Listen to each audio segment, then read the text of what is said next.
Des élus du Parti libéral du Canada réunis dans la région et trajet interminable en autobus scolaire après la fermeture d'un pont à Berry. Voici ce qui retient l'attention.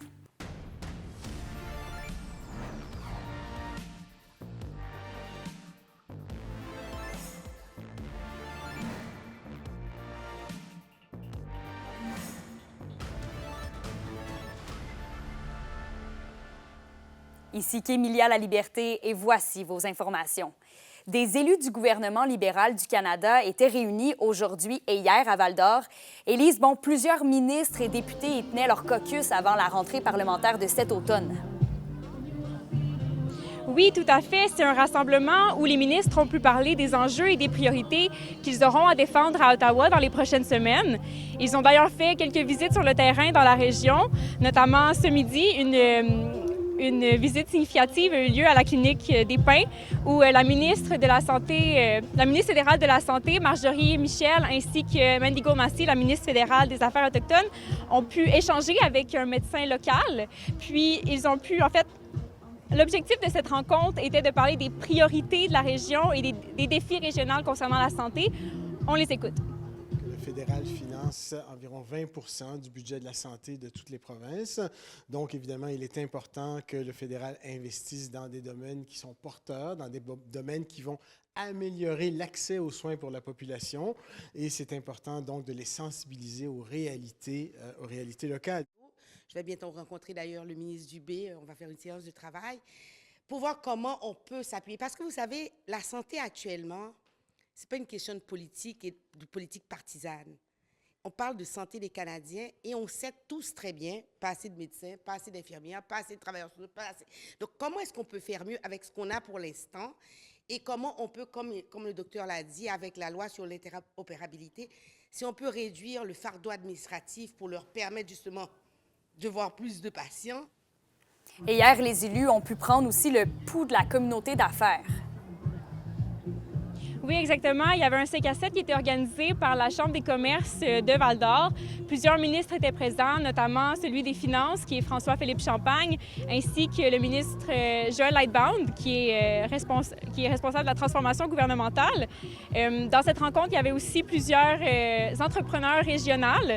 Puis, ça a permis d'aborder des enjeux cruciaux en Abitibi-Témiscamingue comme l'immigration, l'intégration des nouveaux arrivants ainsi que la relance économique pour la région.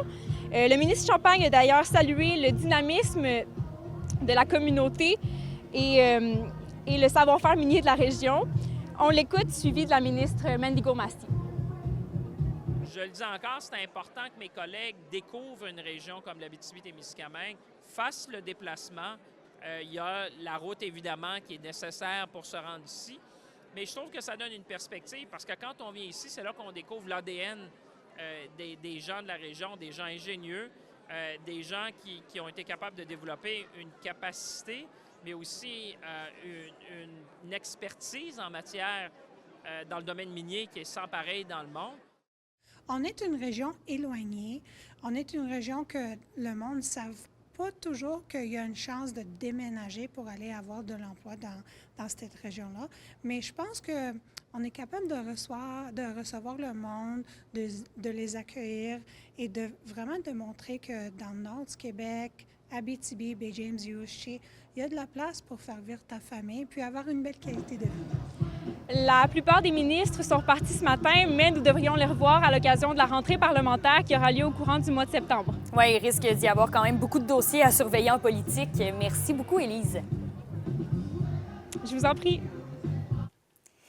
Ensuite, la fermeture du pont de Berry complique toujours la vie des familles avec des trajets scolaires allongés de plusieurs heures. Écoutez bien, chaque jour, le Centre de services scolaires Arikana a dû revoir l'organisation du transport vers les écoles.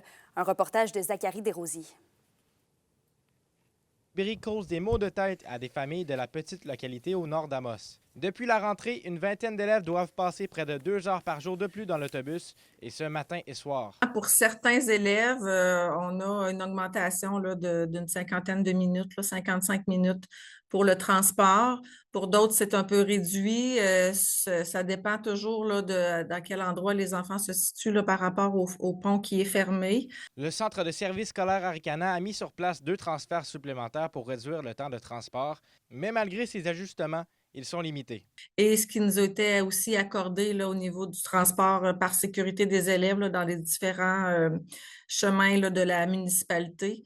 Donc, le fait de revoir les chemins, les trajets, on a dû là, prolonger pour certaines familles le trajet en autobus là, pour ces enfants-là. Les autobus, si on était en mesure d'avoir un peu plus d'autobus ou selon ce qu'on est en mesure d'offrir avec le transporteur, ça a été analysé et on a fait les vérifications à nouveau là, dans les dernières heures, dernières journées. Puis, on n'est pas en mesure d'avoir un autobus supplémentaire avec un conducteur également qui s'ajoute parce qu'il faut comprendre qu'on a aussi des limitations avec nos collaborateurs qui sont aussi nos transporteurs, qui font un excellent service d'ailleurs. Le détour représente donc une facture d'environ 20 000 $ en frais supplémentaires de transport.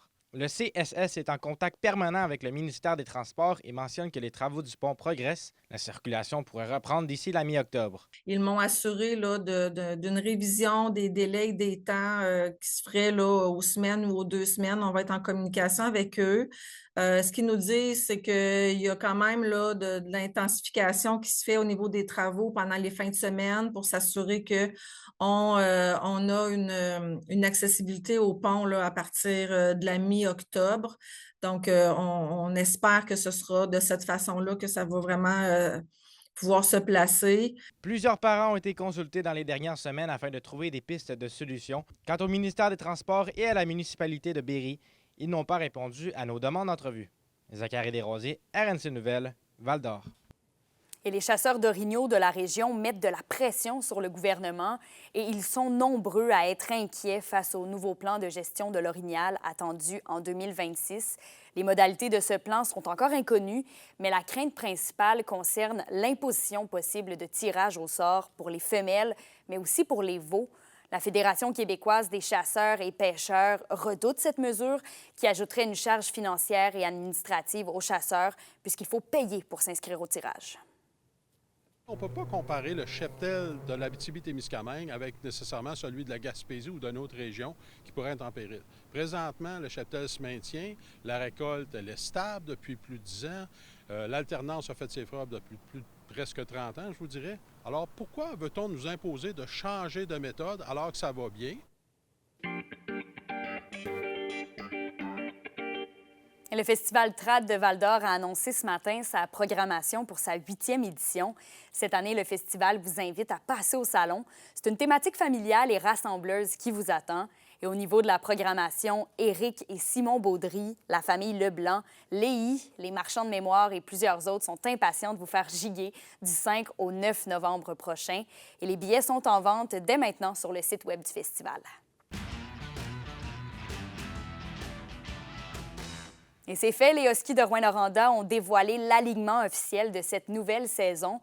On y compte bien sûr Thomas Verdon, Samuel Beauchemin, Benjamin Brunel et Lars Steiner. Samuel Meloche aussi qui sera de retour devant le filet. Et parmi les nouveaux venus, il y a Jacob Haim, Nico Elkoury, Gus Van Der Kaay. La saison des Huskies commence dans moins de 3 semaines, soit le 19 septembre, à la maison, à l'Arena Glencore, où ils affronteront l'Armada de Blainville-Boisbriand.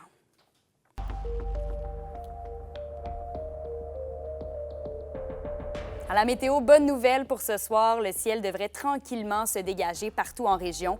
Des températures à la baisse, par contre, avec un minimum de +4 en Abitibi et +5 au Témiscamingue. Et pour demain, plus au nord, ce sera le retour du soleil enfin, avec quelques nuages plus tard en après-midi. Maximum 20. Du soleil aussi au Témiscamingue, maximum 19. Et pour jeudi, c'est des averses au mercure, +13 sur tout le territoire. Et voilà, c'était vos informations régionales. Rendez-vous demain pour un prochain bulletin. Bonne soirée.